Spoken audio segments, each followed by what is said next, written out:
Hello guys, कैसे हैं आप लोग। मैं आपका छोटा भाई विकास और मैं पहुंच चुका हूं लखनऊ। देखिए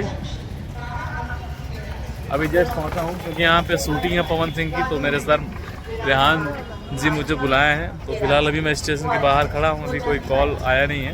मैं कॉल किया, उठाया नहीं फ़ोन। तो अभी आप मेरे ब्लॉग में ऐसे ही बने रहिएगा। आज मैं आप लोग को लाइव शूटिंग दिखाऊंगा। गाइस देखिए शूटिंग चल रही है पवन सिंह की।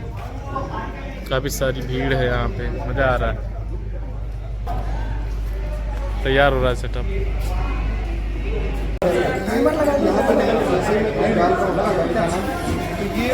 ये बैंक का नाम है, इस बैंक का नाम मेरे पास आईफोन है सर।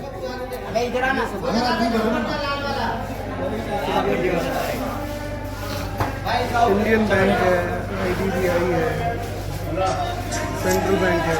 क्या करूँगा मैं, तो कोशिश कर रही हूँ। ये वाला जो बैंक है ना इनका, वो इसमें आपको इसमें ऑप्शन में नहीं है।